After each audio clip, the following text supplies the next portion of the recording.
Hello everyone. हमने integration का पहला लेक्चर कंप्लीट किया था इनडेफिनिट इंटीग्रल का, जहाँ पर हमने फॉर्मूलाज देखा था और फॉर्मूला बेस्ड और थोड़े बहुत सिंप्लीफिकेशन करके हम कैसे प्रॉब्लम्स कर सकते हैं इसके ऊपर हमने कुछ क्वेश्चन किया था और ये 10 क्वेश्चन मैंने होमवर्क दिया था। आई होप सबने किया होगा। आज जो हम लोग करेंगे इंटीग्रेशन का सेकेंड लेक्चर है और इसे कहा जाता है integration by method of substitution. So method of substitution।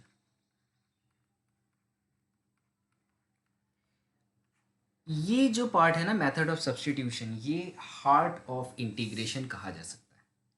क्योंकि इंटीग्रेशन जैसे डिफरेंशिएशन आपको अगर चेन रूल आता है तो आप कर लेते हो, उसी तरह इंटीग्रेशन में मेथड ऑफ सब्स्टिट्यूशन बहुत इंपॉर्टेंट रोल प्ले करता है। ये बहुत ही आसान तरीके से हम बता सकते हैं, जैसे कि सपोज करो एक इंटीग्रेशन हो और यहाँ पर एक फंक्शन है, लेकिन इस फंक्शन के पावर में n है और इसके साथ ही साथ इसमें एक इसका डेरिवेटिव जो है एफ डैश एक्स भी है और साथ में डी एक्स है। अगर इस तरह का कोई फॉर्मेट रहे तो हम क्या करते हैं, हम यहाँ पर इस एफ एक्स को z या कोई एक अदर वेरिएबल लेट कर लेते हैं और इसके बाद हम दोनों तरफ डिफ्रेंशिएट करते हैं। तो जब हम दोनों तरफ डिफ्रेंशिएट करेंगे तो यहाँ पर हो जाएगा ये d by d x of F x और यहाँ हो जाएगा D z by d x. ठीक है, तो इसका मतलब एफ डैश एक्स, ये इस पूरे पोर्शन को मैं क्या लिख सकता था, f dash x is equal to d z by d x कह सकता हूँ और f dash x into d x को मैं डी जेड कह सकता हूँ। देखो एक छोटा सा मैं सिंप्लीफिकेशन बता दूं, तो अगर इसी चीज़ को हम लोग यहाँ अप्लाई करें तो मैं ये इंटीग्रेशन में एफ एक्स को मैंने z लेट कर लिया है, तो ये z to the power n हो जाएगा और f dash x into d x के जगह मैं क्या सब्सटीट्यूट कर सकता हूँ, डी जेड सब्सटीट्यूट कर सकता हूँ। तो ये क्वेश्चन बहुत आसानी से फॉर्मूला में चला आया और ये सिंप्लीफाइड होके हो गया z to the power n plus one by n plus one plus integration constant. यही है मेथड ऑफ सब्स्टिट्यूशन का बेसिक प्रिंसिपल। अब इसको समझने के लिए हम लोग कुछ प्रॉब्लम्स करते हैं। अगर अभी भी कंफ्यूजन हो तो पहला प्रॉब्लम लेते हैं हम लोग। सपोज आपसे एग्जाम में पूछा गया है कि i बराबर इंटीग्रेशन ऑफ 10x है। आप बताओ इंटीग्रेशन ऑफ 10x क्या होता है। हमने फॉर्मूला पढ़ा है और मैं चलो फिर से दिखा देता हूँ। कहीं पर भी इंटीग्रेशन ऑफ 10x का फॉर्मूला नहीं है। साइन एक्स का आप देख सकते हो, कॉस एक्स का है, सेक स्क्वायर एक्स का है, सेक एक्स 10x का है, लेकिन 10x का कोई भी फॉर्मूला नहीं होता है। तो आप इसको कैसे सॉल्व करोगे, इसका तो कोई फॉर्मूला ही नहीं है। तब हम इसे मेथड ऑफ सब्स्टिट्यूशन की मदद से सॉल्व करने की कोशिश करते हैं। देखो कैसे सॉल्व होगा, बहुत आसान है। हम लोग यहाँ पर इस 10x को लिख सकते हैं sign x by cos x. ठीक है, और फिर हमें अब चूज करना है कि हम किसको लेट कर लें। तो लेट करते वक्त आप ध्यान रखना कि dx के सामने कुछ ऐसा है जो मेरा फॉर्म में बन जाना चाहिए। तो मैं क्या करूँगा, मैं लेट कर लूँगा कि cos x बराबर z है। मैंने लेट कर लिया, cos x बराबर z लेट कर लिया।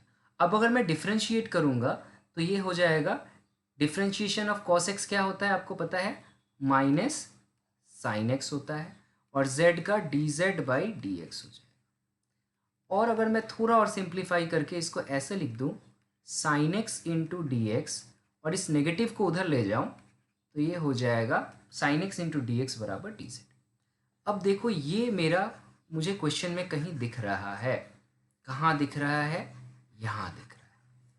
तो अब ये ना ये सिंप्लीफाई हो जाएगा बहुत आसानी से। अब मैं क्या कर सकता हूँ, sine x into d x की जगह मैं माइनस डी जेड पुट कर सकता हूँ और कॉस एक्स की जगह पर मैं z पुट कर सकता हूँ। अब तो ये डायरेक्टली फॉर्मूला में दिख रहा है हमें। किसका फॉर्मूला है ये आपको पता होना चाहिए। तो ये फॉर्मूला है log of z plus c. z का वैल्यू क्या लेट किया था हमने, cos लेट किया था, तो चलो पुट कर देते हैं, ये हो गया cos x। और ये देखो सामने माइनस है, आप चाहो तो इसको ऐसे रख सकते हो, या फिर आपको लॉगरिदम का फॉर्मूला पता है ना, क्या होता है, log के सामने जो भी रहता है वो पावर में चला आता है, तो ये cos x के पावर में -1 आ गया, और 1/cos x बराबर क्या होता है, sec x हो जाता है। तो हमें ये tan x का एक फॉर्मूला मिल गया, इंटीग्रेशन ऑफ tan x बराबर log of sec x plus c. ये देखो मेथड ऑफ सब्स्टिट्यूशन से ये फॉर्मूला हमने डिराइव किया, इसका आंसर जो निकला वो निकला log of sec x plus c, और यही इसका आंसर। बोलो मज़ा आया, ये सवाल सच में मज़ेदार था और काफ़ी ट्रिकी, काफ़ी इंटरेस्टिंग, बहुत सिंपल। चलो दूसरा प्रॉब्लम देखते हैं, प्रॉब्लम नंबर 2, और ये प्रॉब्लम भी बहुत सिंपल है। इंटीग्रेशन है x² by 2 + x³ into dx। अब इसको सॉल्व करना है हमें, कैसे सॉल्व करें, इसको भी क्या लेट करें। मेथड ऑफ सब्स्टिट्यूशन में जो सबसे बड़ा प्रॉब्लम होता है वो प्रैक्टिस के साथ आता है कि आपको लेट करना है कि आप क्या लेट करोगे। यहाँ पर दो तरीके से इस सवाल को बनाया जा सकता है। पहला तो मैं सिर्फ x³ को अगर लेट करूँ तो इसका डिफ्रेंशिएशन से x² इंटू dx मिल जाएगा, और दूसरा तरीका है आप चाहो तो पूरा को ही लेट कर लो, क्योंकि नीचे कांस्टेंट है, कांस्टेंट का डिफ्रेंशिएशन तो अपने आप 0 हो जाएगा। जब भी ऐसा प्रॉब्लम आए आपके पास, आप हमेशा कांस्टेंट के साथ वाले टोटल को ऐड कर लेना, इससे आपको फ़ायदा ही होगा, नुकसान नहीं होगा। ठीक है, तो मैं क्या लेट कर सकता हूँ यहाँ पर कि 2 + x³ बराबर z है, तो अगर आप इसको डिफ्रेंशिएशन करोगे तो ये हो जाएगा 3x² dx बराबर dz। मैं ऐसे शॉर्ट में लिख दिया, dz/dx को इधर ले आया, आप एक स्टेप में कर सकते हो, नो प्रॉब्लम। और मैं लिख सकता हूँ x² dx बराबर 1/3 into dz। Why I took x² into dx? Because in the problem there is x² into dx. Now the problem is very very simple. How? Just take integration, x² into dx का value है 1/3 into dz, और 2 + x³ का value हमने पकड़ा है z। तो ये question बहुत आसानी से सॉल्व हो गया, और ये हो गया z c, और z का वैल्यू आप चाहो तो यहाँ पर सब्स्टिट्यूट कर दो।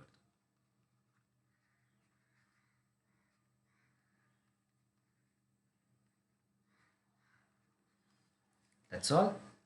So it is a simplified form, बहुत आसानी से आप इस तरह के क्वेश्चंस को सॉल्व कर सकते हैं। क्या होता अगर यहाँ पर आप सिर्फ x को लेट करते, x³ को लेट करते। चलो इसको ऑल्टरनेट तरीके से हम लोग समझते हैं। बहुत सारे बच्चे ऐसे पूछते हैं कि सर अगर क्या होता मैं सिर्फ x³ को ही लेट करता, तो कोई बात नहीं, चलो इसको देखते हैं। ऑल्टरनेटिव मेथड, एक दूसरे तरीके से इसी सवाल को बना कर देखते हैं। अगर हम लोग लेट करते x³ बराबर z सिर्फ, तो ये हो जाता 3x² dx बराबर dz, और या फिर x² dx बराबर dz/3। तब ये क्वेश्चन हो जाता I बराबर 1/3 dz 2 + z। अब हमें फॉर्मूला 1/z का या 1/x का पता है, 1/2 + z का नहीं पता है, तो आपको फिर से इसको लेट करना पड़ता, अगेन आपको लेट करना पड़ता। ठीक है, अगेन आपको 2 + z को u या v कुछ भी लेट करना पड़ता, फिर आपको डिफ्रेंशिएट करते तो dz बराबर du मिलता, तब फिर आप फर्दर इसको सब्स्टिट्यूट करते, dz की जगह du और 2 + z की जगह u, तब ये सॉल्व होके आता हमारा 1/3 log u + c। अब u का वैल्यू यहाँ बिठाते तो z के फॉर्म में आता, फिर z का वैल्यू बिठाते तो एक्स के फॉर्म में आता और फाइनली आंसर आपका यही निकलता। सो अल्टीमेटली स्टेप बढ़ जा रहा है और कुछ नहीं हो रहा है। सो बेटर कभी भी अगर कांस्टेंट नीचे हो उसको साथ में पकड़ लिया करो, अगर प्रॉब्लम ना हो रहा हो तो। ठीक है, ये प्रॉब्लम समझ में आई? चलो वेरी गुड, एक और प्रॉब्लम करते हैं। ठीक है, ये भी काफ़ी इंटरेस्टिंग प्रॉब्लम है।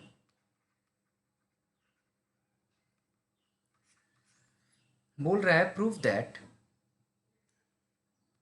That integration of sec x dx is equal to log of sec x plus tan x plus c। अब हमें sec x into ten x का इंटीग्रेशन तो पता था, लेकिन सिर्फ sec x का इंटीग्रेशन हमें नहीं पता, तो इसको सॉल्व करना हमारे लिए क्वेश्चन है। ये कैसे ट्रिकी क्वेश्चन है देखो, अगर आपको ये आता है सॉल्व करना तो आप कर पाओगे, वरना नहीं कर पाओगे। इसको सॉल्व करने के लिए हम लोग क्या करते हैं, न्यूमिनेटर और डिनोमिनेटर को sec x plus tan x से मल्टीप्लाई कर देते हैं।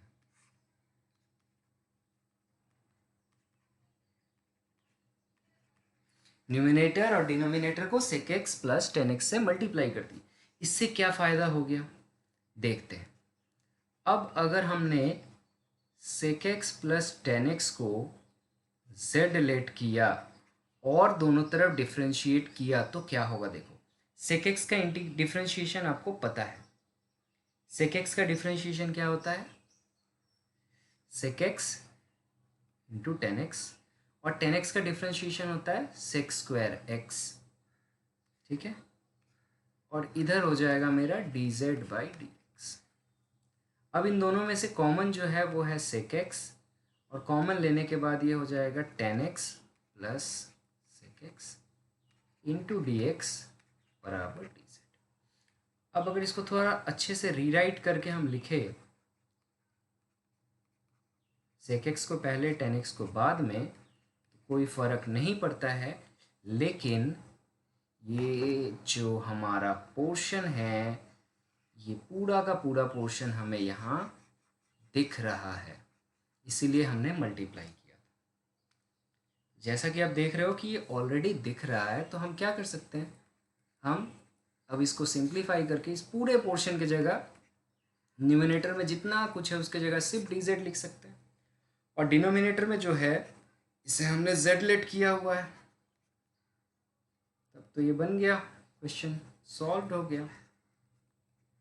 अब z का वैल्यू जो आपने पकड़ा था उसको सब्स्टिट्यूट कर दो,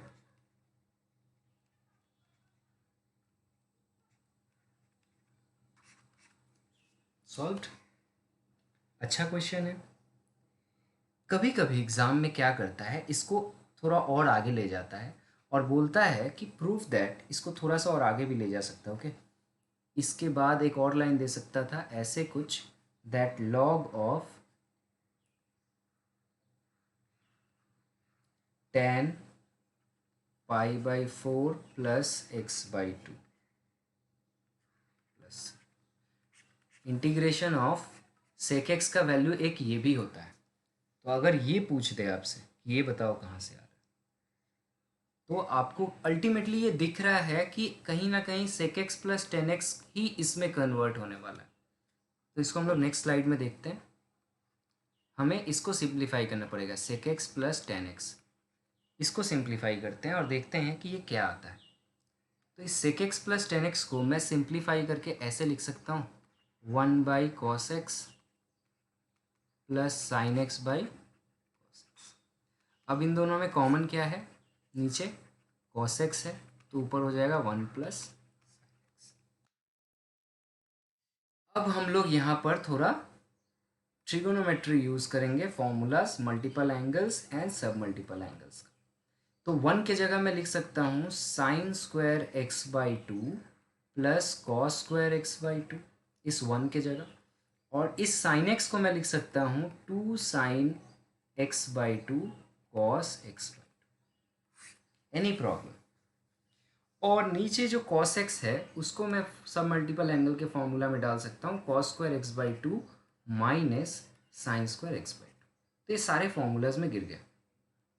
अब ऊपर वाला जो आप देख रहे हो उसको मैं सिंपली लिख सकता हूँ sign x by two plus cos x by to का होल स्क्वायर है, स्क्वायर ना करके मैं इसको 2 बार लिख देता हूँ। ओके, और डिनोमिनेटर में a square minus b square का फॉर्मूला है, सो ये हो जाएगा a plus b and a minus b. So a plus b से एक ए प्लस बी कट गया, sin x by two plus cos x by two, denominator numerator में है कैंसिल आउट।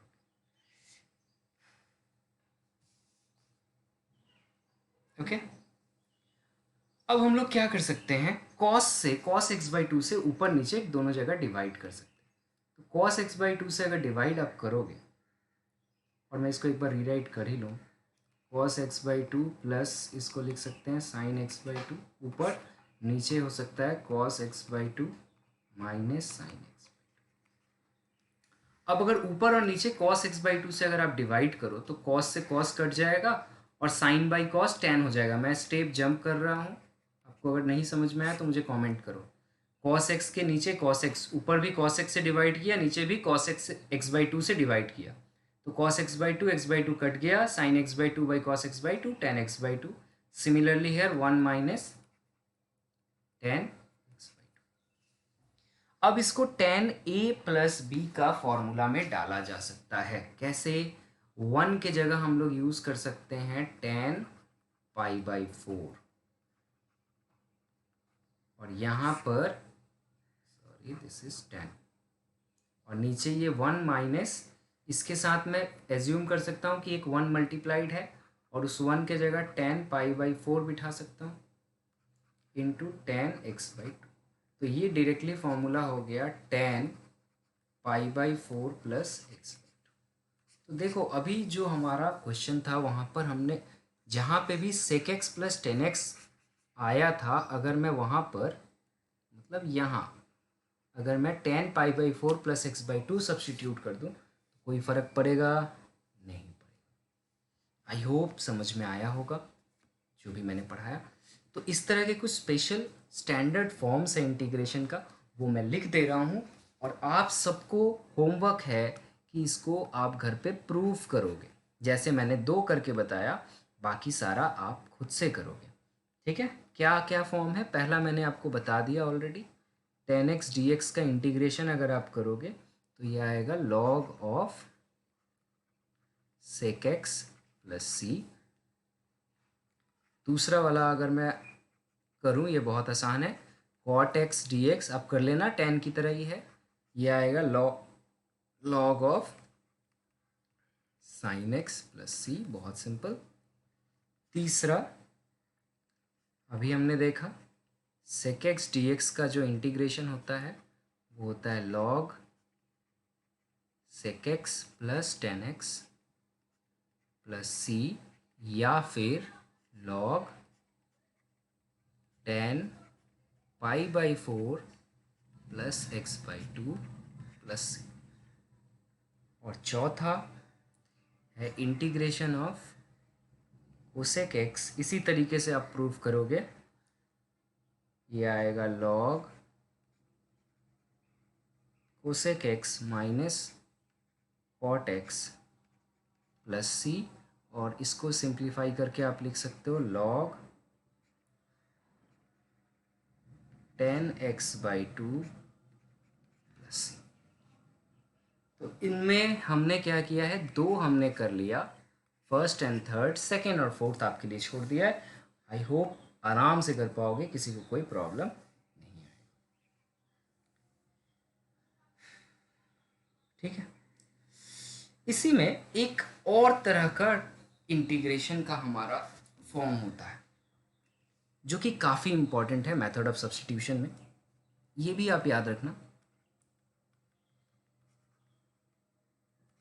इस फॉर्म को कहा जाता है कुछ ऐसे इंटीग्रेशन में दैट अगर e to the power x हो, एक फंक्शन हो f(x) और उसी के साथ उसका डिफरेंशिएशन वाला फंक्शन हो इनटू डी एक्स, तो आप याद रखना है इसका आंसर जो होगा वो हमेशा होगा e to the power x into the function plus. ये अभी हम लोग प्रूफ करके देखेंगे कैसे होता है, ठीक है। पर ये आंसर होगा हमारा, ओके। जब भी ऐसा ऐसा सिचुएशन आए, ऐसा सिचुएशन है, जैसे इससे रिलेटेड एक प्रॉब्लम ही देख लेते हैं हम लोग। चलो, अगर मान लो ये क्वेश्चन ही है हमारे पास कि integration of e to the power x into sign x plus cos x into d x. तो हमें पता है कि साइन एक्स का डिफरेंशिएशन जो होता है वो कॉस एक्स होता है। तो मुझे आंसर तो पता है कि इसका answer e to the power x into sign x होगा। अब देखते हैं ये कैसे प्रूव होता है। तो जब भी ऐसा क्वेश्चन हो तो आप क्या करोगे, e to the power x into f x, मतलब जो फंक्शन है उसको लेट कर लेना, e to the power x into sign x, इसको आप जेड लेट कर लो। इससे फ़ायदा क्या होगा देखो, अब अगर जब हम डिफ्रेंशिएट करेंगे तो ये हो जाएगा e to the power x को बाहर निकाल, सॉरी, हाँ, ई टू द पावर एक्स को बाहर निकालो, साइन एक्स का डिफ्रेंशिएशन करो तो ये हो जाएगा कॉस एक्स, और साइन एक्स को बाहर निकालो और e to the power x का डिफ्रेंशिएशन करो तो ये होगा e to the power x. आपको डिफ्रेंशिएशन आता है यू इंटू वी का form, do it by your self, ठीक है। अब ई टू द पावर एक्स अगर हम कॉमन लेंगे तो ये सिंपली हो जाएगा sign x plus cos x into d x बराबर डी जेड। तो देखो ये पूरा portion e to the power x, ये पूरा पोर्शन मेरा आ गया। इस पूरा पोर्शन का वैल्यू कितना है, सिर्फ डी जेड है। तो मैं यहीं पर करता हूँ, मैं इस इंटीग्रेशन को सिंपली क्या कर सकता हूँ, डी जेड से रिप्लेस कर सकता हूँ। और डी जेड का आपको पता है ना, डी जेड का इंटीग्रेशन क्या होता है, जेड प्लस सी। जेड आपने क्या लेट किया था उसको बिठा दो, जेड हमने लेट किया था e to the power x into. Question solve हो गया।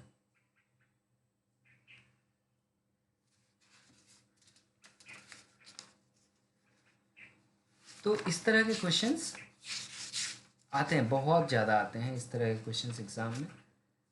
मैं एक और प्रॉब्लम लेता हूँ ऐसा।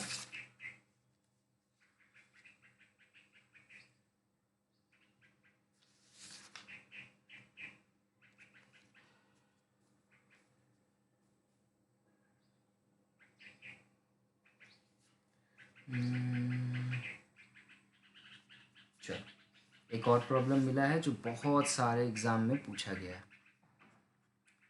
क्वेश्चन है इंटीग्रेशन ऑफ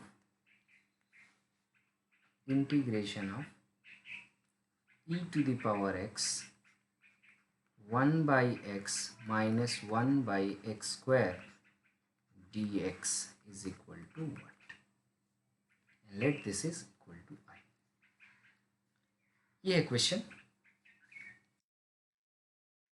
अब ये कौन से फॉर्म में है आपको पता है अच्छी तरीके से, यहाँ क्या लेट करना है, यही सबसे बड़ी बात होती है, ठीक है। तो मुझे दिख रहा है ये फंक्शन है और ये उसका डेरिवेटिव है। अगर नहीं समझ में आए तो रफ वर्क करके देख लेना, दैट अगर मैं 1/x का डिफ्रेंशिएशन करूं तो क्या होगा,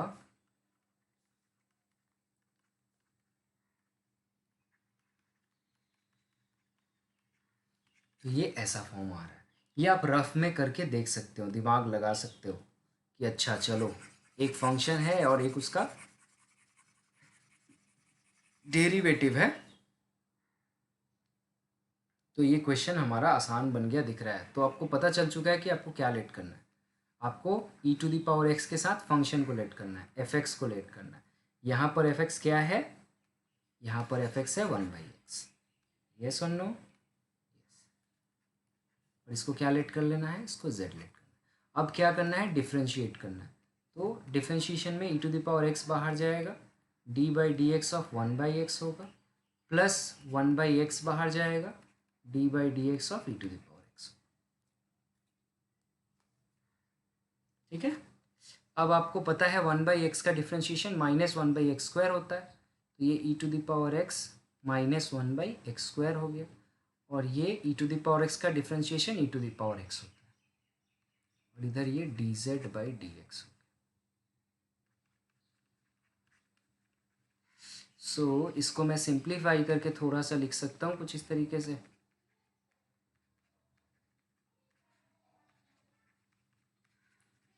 ये सुन लो, तो ये पूरा इंटीग्रेशन आपका सॉल्व हो गया, पूरा डी जेड से रिप्लेस हो गया।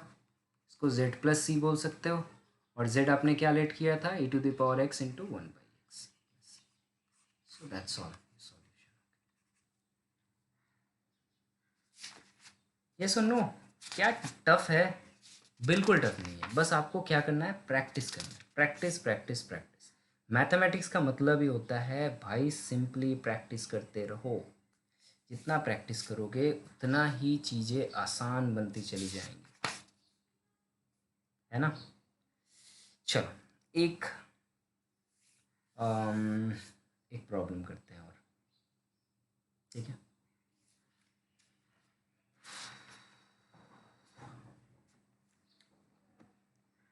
आसान सा प्रॉब्लम लेते हैं।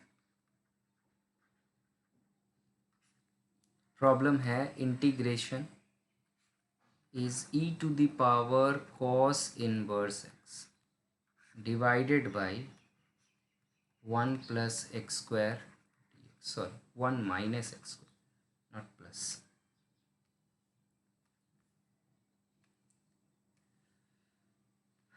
अब ये क्वेश्चन बहुत आसान है, आपको बस दिमाग में फॉर्मूलाज याद रखने हैं। आपको याद आना चाहिए कि मेरा integration of cos inverse x क्या होता था। Integration of cos inverse x क्या होता था। अगर आपको ये याद आ गया तो आप आराम से कर लोगे। तो कॉस इनवर्स एक्स का जो फॉर्मूला होता था वो होता था -1/√(1 - x²। ये होता था इसका इंटीग्रेशन। तो ये दिमाग में आपके आते ही आपको नीचे ऐसा ही कुछ चीज़ दिख रहा है, ऊपर ऐसा चीज़ दिख रहा है, तो आपको क्या लेट करना है आपको पता है। इसी क्वेश्चन को दो तरीके से हम कर सकते हैं। पहला देखते हैं। पहले हम लोग सिंपली क्या कर सकते हैं, कॉस इनवर्स एक्स को जेड लेट कर सकते हैं। तो इसका डिफ्रेंशिएशन हो जाएगा -1/1 - x² is equal to d z by d x. और we can say that -1 minus हटा दो, इस तरफ ले आओ, इट इज डी जेड। तो ये पूरा पोर्शन जो है 1/डिवाइड x का वो डी जेड से रिप्लेस हो जाएगा। तो अगर मैं इसको सॉल्व करूँ तो ये हो जाएगा integration of e to the power z, और इस पूरे चीज़ के जगह -dz बिठा सकता हूँ। अब e to the power z जो होता है ना हमारा, e to the power z, इसका क्या होता है इंटीग्रेशन आपको पता है, इसमें कोई चेंज नहीं आता, जैसा है वैसे ही रह जाता है। So e to the power z c। अब e to the power z का फॉर्मूला आप z का वैल्यू पुट कर सकते हो। ये हो गया आंसर। बहुत सारे बच्चे क्या करते हैं, इसमें और आसान करने के लिए हम लोग जो लेट कर रहे थे, मैं एक ऑल्टरनेटिव मेथड बोल रहा हूँ।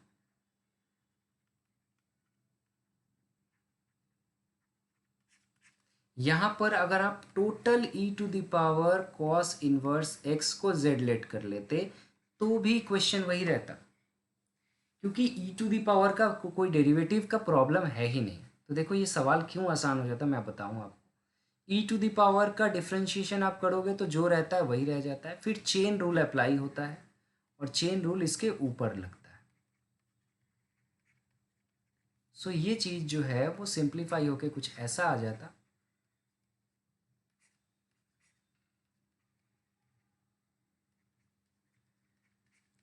और आप नेगेटिव उधर ले जाते तो ये पूरा का पूरा जो क्वेश्चन है हमारा, पूरा का पूरा क्वेश्चन जो है वो लेफ्ट हैंड साइड बन जाता है, लेट जो हमने किया है। देखो आप पूरा का पूरा क्वेश्चन, इसका मतलब आई जो है वो पूरा -dz से रिप्लेस हो जाता, और यहाँ पर आंसर आता -z+c, और z आपने क्या लेट किया था उसको सब्सटीट्यूट कर दो, e to the power cos inverse x। So मेरा आंसर में कोई परिवर्तन नहीं आया, लेकिन हम दो तरीके से कर सकते थे। इसी क्वेश्चन को cos x से प्लेट करने से भी हो जा रहा था, और e to the power cos inverse x let करने से भी हो जा रहा था। ठीक है ना।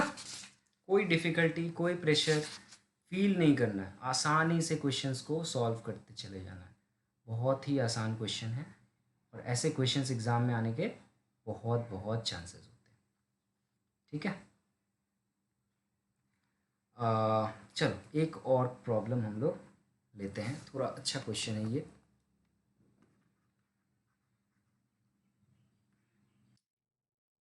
नंबर्स मैं नहीं पुट कर रहा।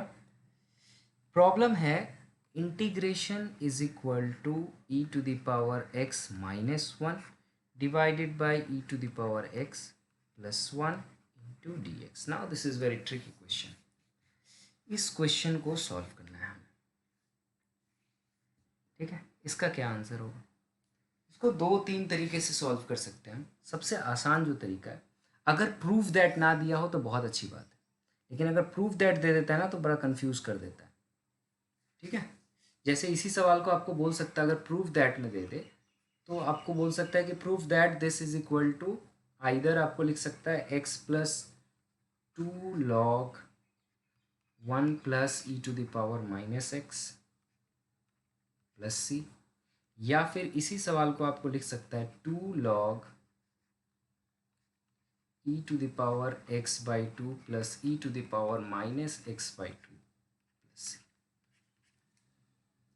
एक ही सवाल के दो अलग अलग आंसर्स, बिल्कुल पॉसिबल है ऐसा इंटीग्रेशन। पहला हम देखते हैं कि पहला वाला कैसे सॉल्व होगा, फिर दूसरे वाले के बारे में हम लोग आते हैं। पहला देखो, सिंपली इस सवाल को हम ऐसे लिख सकते थे कि ये e to the power x ऊपर माइनस वन है, उसको मैं ऐसे लिख सकता हूँ plus one minus two. Any problem ऊपर वाले पार्ट को ऐसे लिखने से क्या फ़ायदा हो रहा है? मैं इसको दो पार्ट में डिवाइड कर सकता हूँ। ठीक है, ये हो जाएगा e to the power x plus one by e to the power x plus one, और ये minus two by e to the power x plus. इससे क्या हो रहा है देखो ध्यान से, एक तो ये कट जाएगा तो ये डी एक्स इधर मल्टीप्लाई सिर्फ हो गया, और ये टू बाहर चला आएगा तो ये हो जाएगा d x divided by e to the power x plus. अभी भी ये सवाल सॉल्व हुआ नहीं। अब यहाँ पर इसका कोई फॉर्मूला होता नहीं है। मैं क्या कर सकता हूँ यहाँ से, इसमें से e to the power minus x से ऊपर और नीचे मल्टीप्लाई कर सकता हूँ। क्या कर रहा हूँ मैं देखो, पहला पार्ट छोड़ दो, सेकेंड पार्ट में मैंने न्यूमिनेटर पे और डिनोमिनेटर में e to the power minus x से मल्टीप्लाई किया। अगर मैं ऐसा करता हूँ तो क्या चेंजेस आएंगे? बहुत आसान है, ऊपर कुछ भी चेंज नहीं आया, लेकिन नीचे अगर ये मल्टीप्लाई होगा तो e to the power x into e to the power minus x, e to the power zero मतलब वन हो जाएगा, और e to the power minus x. ऐसा हमने इसलिए किया कि अब हम इसे लेट कर सकते हैं। ठीक है, तो पहला पार्ट तो मेरा सॉल्व हो चुका है। एक्स का डिफ्रेंशिएशन आपको पता है, इंटीग्रेशन। इसको सॉल्व करने से पहले मैंने क्या किया, इसको दो पार्ट में लिख दिया जाता है ऐसे, I is equal to I one plus I two. जब भी ऐसा रहे ना दो पार्ट में टूट जाए तो एक आई वन एक आई टू ले लो, या माइनस आई टू ले लो, यहाँ जो भी है माइनस का साइन है तो माइनस। सो आई वन बराबर कितना है यहाँ पर, इंटीग्रेशन ऑफ डी एक्स है तो ये एक्स हो जाएगा, और आई टू कितना है मेरा, ये है two e to the power x, और टू बाहर लिखो,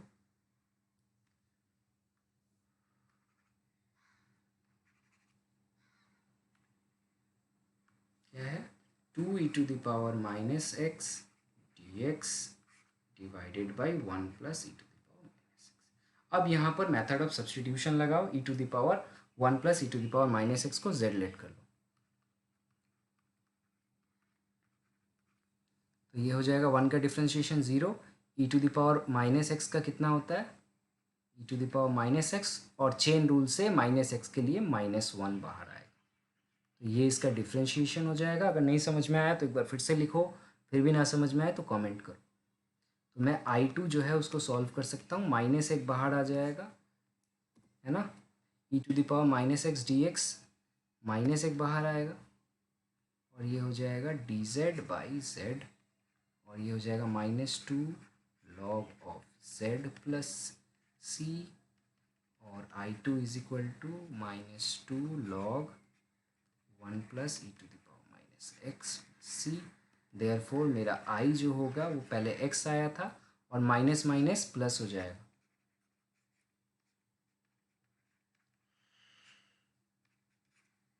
ठीक है, तो ये हमारा प्रूफ हो गया पहला पार्ट। चेक करो, यही तो था प्रूफ करना। पहला पार्ट तो हमारा प्रूफ हो गया। दूसरा पार्ट कैसे प्रूफ करेंगे, that will be a tricky reason.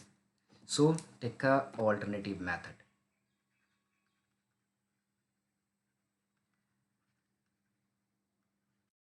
Integration में हम आंसर को देख के अप्रोच बदलते हैं, ये बहुत interesting.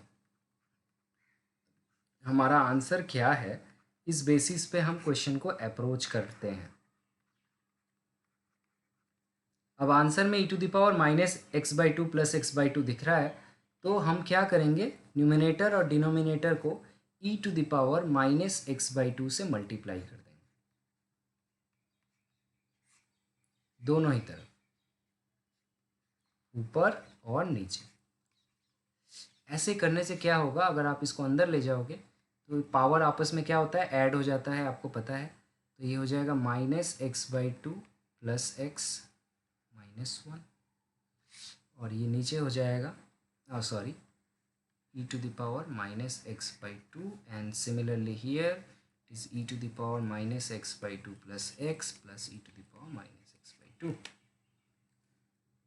Further, if we simplify, it is e⁻x/2 minus e⁻−x/2 divided by e⁻x/2 plus e⁻−x/2। अब आप कुछ नहीं करना है, आपको डिनोमिनेटर को z लेट कर लेना है। सवाल बन गया।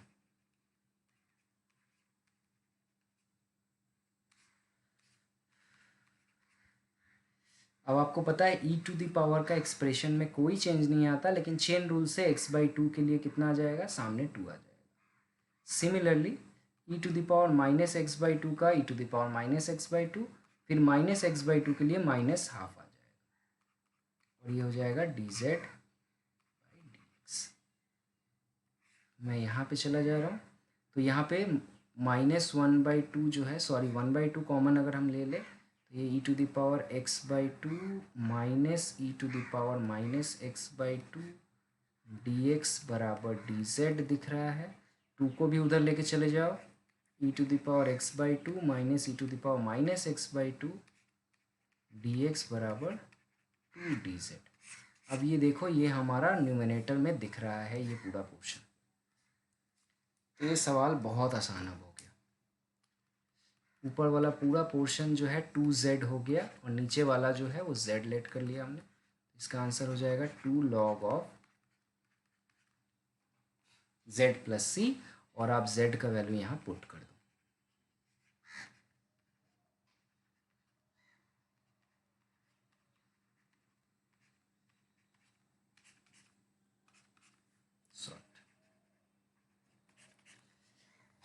तो आज के लेक्चर में हम लोग यहीं तक रहने दे रहे हैं।